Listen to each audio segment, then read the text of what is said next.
세상 모든 사람들이 부자가 되는 그날까지. 안녕하세요, 철TV철입니다. 반갑습니다. 자, 오늘은 2020년 2월 4일 기준으로 지금 네이버 실시간 검색 1위를 하고 있는 바로 하나적금 5%에 대해서 말씀을 드리려고 합니다. 그 전에 잠깐 구독, 좋아요, 그리고 알람 설정까지 이제는 알고 계시죠? 꼭 좀 부탁드리도록 하겠습니다. 앞서 말씀드린 대로 지금 하나적금 5%. 자, 5%면 얼마나 크죠? 자, 근데 사실 오늘 하나적금 5%에 관련돼서 무조건 뭐 가입을 해라 라고 제가 말씀을 드리려고 영상을 찍은 건 아닙니다. 지난번 토스 적금처럼 과연 이 하나적금 5% 요것도 과연 효율이 있는지 그 관련돼서 제가 말씀을 드리려고 영상을 촬영한 겁니다. 자, 일단은 이렇게 효율성이 있는지 없는지를 알려면 일단은 이 관련된 내용을 좀 알아야 되겠죠. KEB 하나은행에서 하나은행으로 사명을 변경하면서 나름대로 이렇게 적금에 대한 이율을 높게 책정해 주겠다라고 해서 이벤트성으로 지금 열어놓은 건데요. 우선 기본금리 3.56%에다가 온라인 채널을 통해서 또 가입을 하시게 되면 0.2%가 가산이 되고, 또한 하나은행을 계좌 개설을 해서 자동이체까지 걸어주게 되면 추가적으로 연 1.25%까지 더해서 최고 합산해서 5.01%의 이자를 지급한다, 이렇게 되어 있습니다. 사실 다 뭐 모바일로 해서 뭐 가입을 하고 자동이체 걸어두고 이런 것들은 누구나가 다 하는 거기 때문에 사실상 5.01%의 이율을 다 가져갈 수 있다. 야, 금리만 들으면 어떤가요? 너무나도 좋죠. 그런데 여기서 또 문제는 뭐냐면, 은행에서 5%를 한도 없이 뭔가를 해주거나 그런 게 아닌 거는 이제 눈치밥으로 다 아시겠죠. 실제로 그래서 금액이 10만원에서 최대 30만원까지만 이자가 적용된다라고 보시면 될 것 같습니다. 자, 그러면 실제로 우리가 최대 30만원을 내고 1년 동안 만약에 적금을 한다 가정했을 때 5%, 5.01%의 적금 금리가 발생했을 시 내가 1년 후에 가져갈 수 있는 이자 금액이 얼마인지 한번 숫자로 좀 확인을 좀 해볼 텐데요. 일단 30만원씩 1년이니까 360만원. 거기다가 이자 소득세를 제외하고 5.01%의 연 적금 이율이 적용된다고 가정했을 때는 실제로 수령할 수 있는 이자가 82,485원 밖에 되지 않습니다. 물론 30만원씩 넣고 이 정도 금리, 그 정도 이자 굉장히 크죠. 그러나 이걸 월로 한번 쪼개볼게요.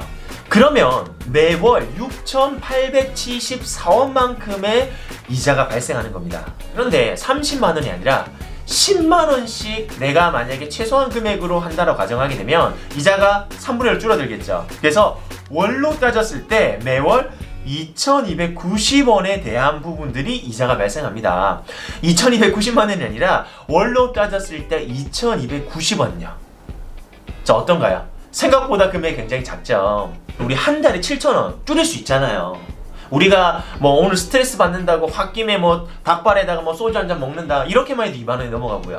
그리고 막 사실은 굳이 필요 없는데 그냥 채널 돌리다가 홈쇼핑 있으니까 홈쇼핑을 해서 그냥 홧김에 혹은 또는 내가 그냥 순간 혹해가지고 사는 부분들, 이런 부분만 해도 몇만 원이잖아요.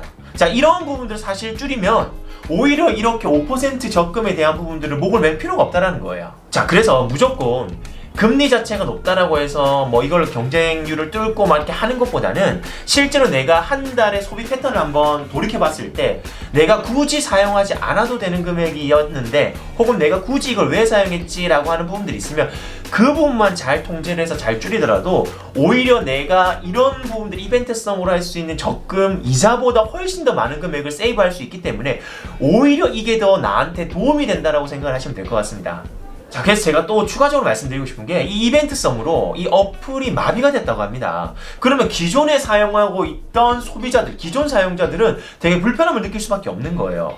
자, 지난번 토스도 그렇고 요번에 하나은행 또는 이후에 발생될 수 있는 여러 금융사에서 이벤트성으로 할 건데 그것을 기존 어플이 아니라 새롭게 신규 이벤트 어플 등을 좀 활용을 해서 그럼 기존 고객들도 충분하게 뭐 서비스가 불편하지 않고 혹은 신규로 뭐 창출할 수 있는 고객들을 창출할 수 있는 그런 부분들을 같이 하면은 뭐 기존 고객자도 불만이 없고 어쨌든 신규로 할 수 있는 부분들도 조금이나마 높은 이자를 받아갈 수 있기 때문에 윈윈이 되지 않을까라고 저는 생각을 합니다. 반대로 금융회사는 이렇게 할 수 있다라고는 하지만 또 소비자 입장에서 한번 볼게요. 자, 계좌 개설하고 뭐 가입하고 사실 그 시간 굉장히 쏟고 뭐 경쟁률 뚫고 마비를 뚫고 굉장히 힘들잖아요, 실질적으로. 오히려 내가 스트레스 받아가지고 그냥 홧김에 지른다든지, 아니 내가 긁을게 하면서 내가 그냥 막 뭐 술이 취해서 뭐 긁던지, 막 이러한 부분들, 지출에 대한 부분들만 잘, 소비 패턴만 잘 줄인다고 하더라도 실제로 이런 이벤트성으로 이자 받는 것보다 훨씬 더 많은 금액이 나한테 세이브가 될 수 있기 때문에 이게 더 오히려 장기적으로 봤을 때 도움이 되지 않겠나, 저는 그렇게 생각합니다. 그래서 결론, 이런 이벤트성 상품에 현혹되지 말고 건강한 소비 그리고 현명한 저축과 투자를 하자 라고 말씀을 드리고 싶습니다. 자, 지금까지 하나적금 5% 관련돼서 말씀을 드렸는데요. 오늘 내용이 조금이라도 유익했다 생각되시면 구독, 좋아요 그리고 알람 설정까지 꼭 좀 부탁드리겠습니다. 그럼 다음 시간에 뵙겠습니다. 안녕히 계세요.